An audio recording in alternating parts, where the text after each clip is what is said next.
Bom, você que chegou neste vídeo é porque com certeza a capa deste vídeo deve ter lhe chamado a atenção. Hoje nós iremos falar sobre a igreja e o seu relacionamento com o mundo. Então nos espere logo após a vinheta que nós estaremos dando continuidade a este vídeo.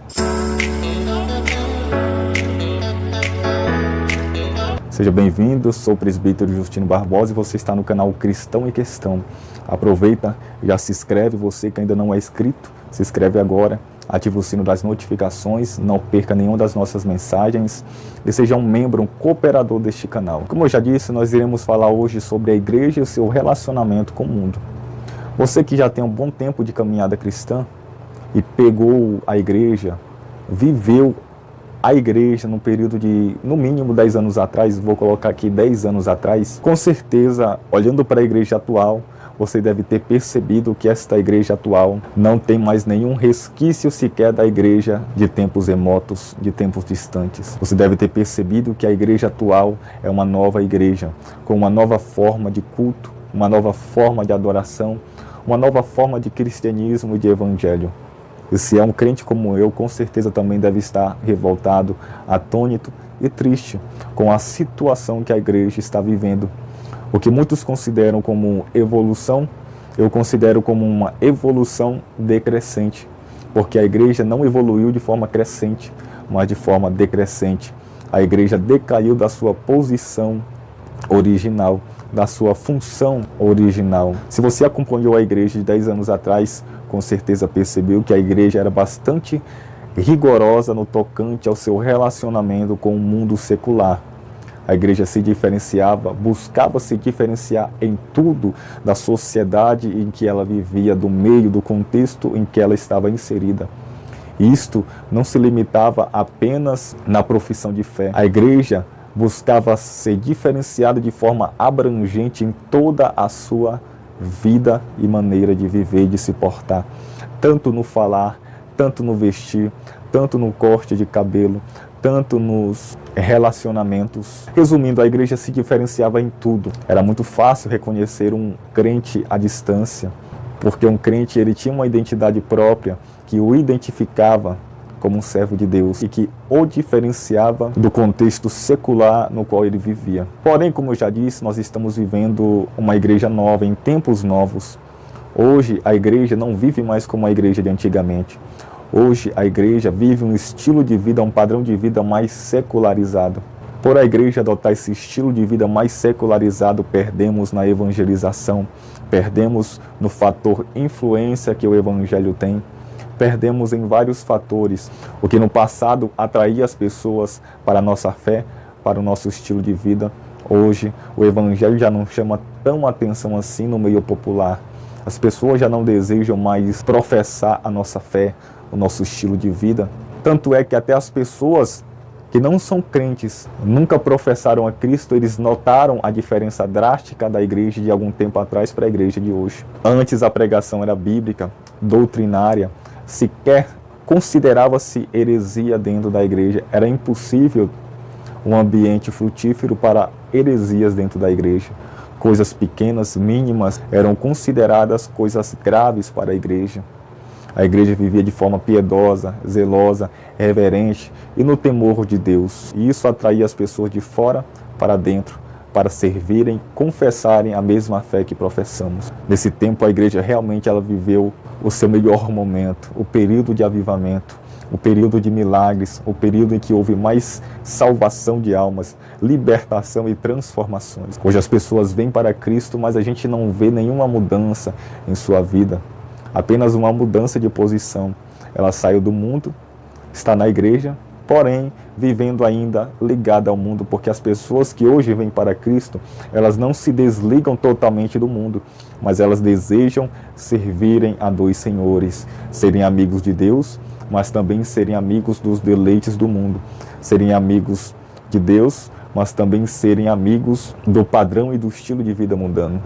O apóstolo Paulo ele diz na sua epístola aos Romanos, capítulo 12, versículo 2, rogo-vos pelas misericórdias de Deus, que não vos conformeis com este mundo ou século, mas transformai-vos pela renovação do vosso entendimento, para que possais compreender qual seja a boa, perfeita e agradável vontade de Deus.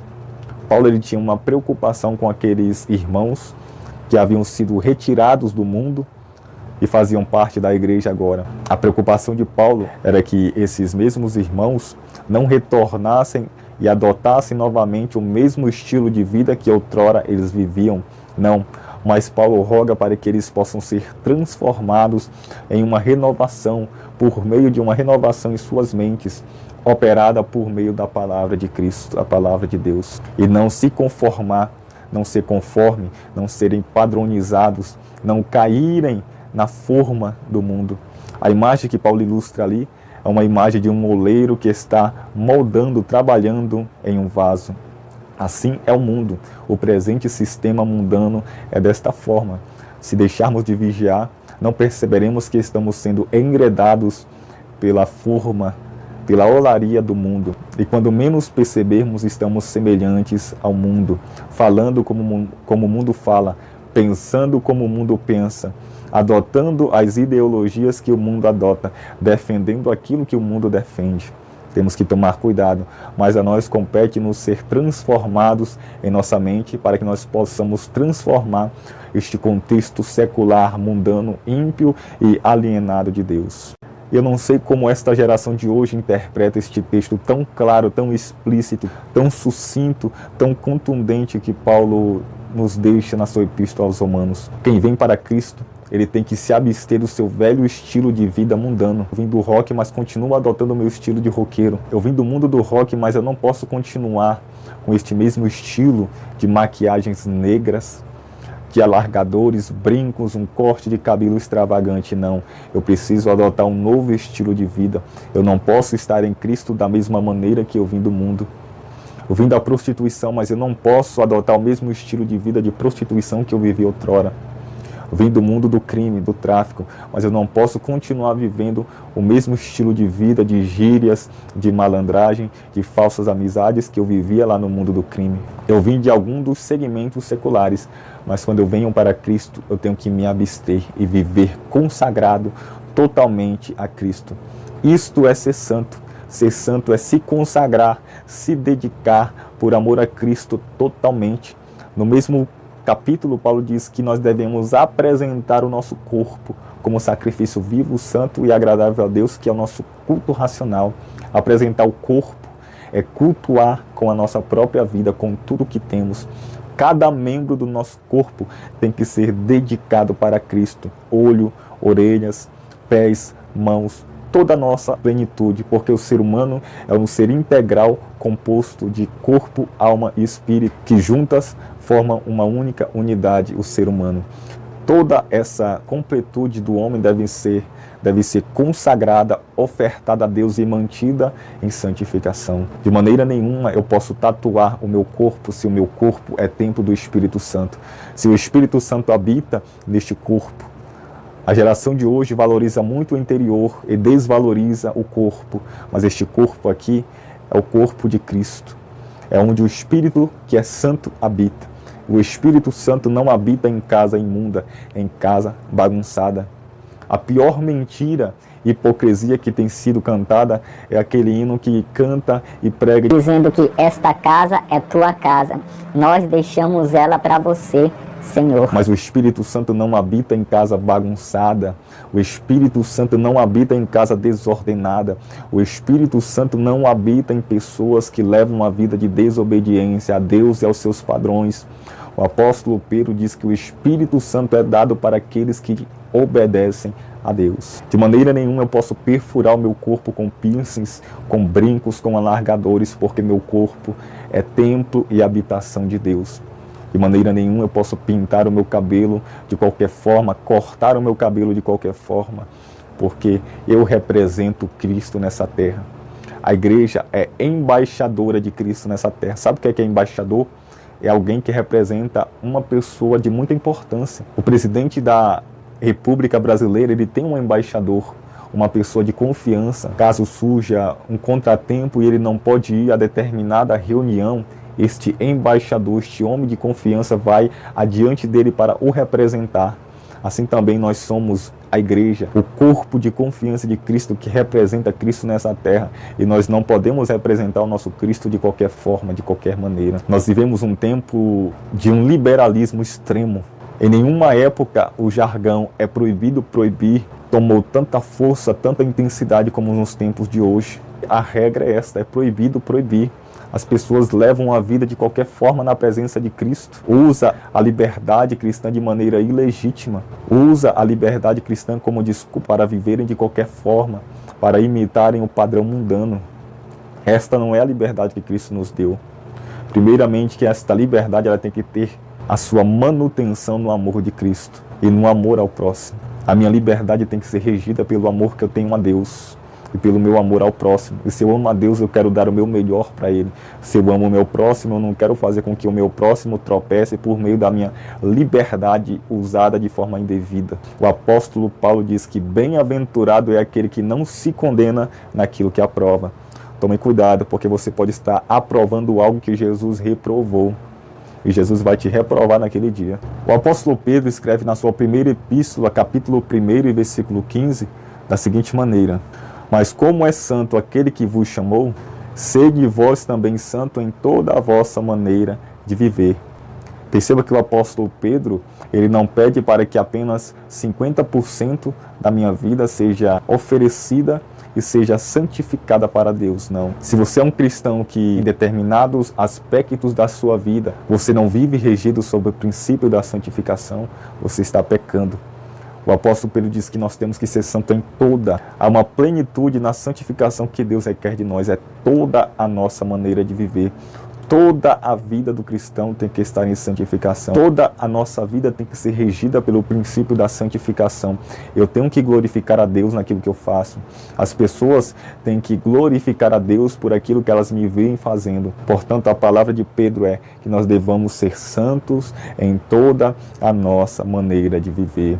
A igreja do século atual, os cristãos, o segmento gospel está falhando gravemente porque vive de maneira desregrada, de qualquer forma, usa a sua liberdade cristã de qualquer forma para viver e de qualquer maneira. As pessoas não têm mais o compromisso da santificação com Deus. O que eu percebo na nossa geração é que a nossa geração é uma geração que tem muito Jesus nos lábios, na ponta da língua, o louvor. É uma geração que canta muito bem, é uma geração que louva muito bem, porém é uma geração que está limitada, porque tem Cristo somente nos lábios, na ponta da língua, mas não tem Cristo na vida. Para essas pessoas, Jesus vai dizer naquele dia, essas pessoas que chamam Jesus na língua, Senhor, Senhor, se apresentarão diante de Cristo, dizendo, em teu nome preguei, profetizei e expulsei demônios. Tinham ministério, estavam envolvidos na obra de Deus, estavam fazendo algo para Deus, porém Cristo olha para essas pessoas e diz, eu não vos conheço. Como assim Cristo não conhece? Cristo é onisciente, Ele conhece todas as pessoas. Essas pessoas não são conhecidas no sentido de que não têm familiaridade, intimidade com Cristo. Tem apenas Cristo na língua, mas não tem Cristo na vida, não tem Cristo predominando no centro das suas vontades, emoções, sentimentos e mente. Cristo está apenas na língua. A nossa geração é uma geração fraca, débil, doente, que precisa ser curada. E a única explicação que eu tenho para isso é que nós estamos vivendo as últimas horas, os últimos momentos da igreja na terra. Os sinais não estão somente sendo evidenciados do lado de fora. Dentro do contexto eclesiástico, nós estamos vendo os sinais bem patentes e fortes dentro da igreja. Que Deus em Cristo possa ter misericórdia de nós, mas que nós venhamos estar preparados, porque a trombeta vai soar. Maranata, ora vem, Senhor Jesus. Que Deus em Cristo possa te abençoar. Lembre-se da palavra do apóstolo João no final do livro de Apocalipse. Se você é santo, santifique-se mais. Se você é sujo, suje-se mais. Então, se você já está habituado a uma vida de santificação, se você não removeu os marcos antigos, mas leva uma vida irrepreensível, conservando as tradições e os princípios que nos foram dados e ensinados por meio de nossos líderes, continue assim.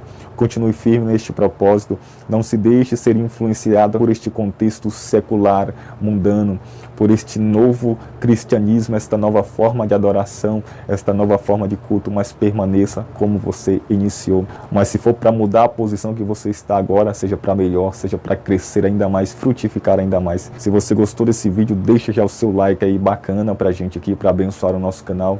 E até a próxima, se Deus nos permitir. Amém?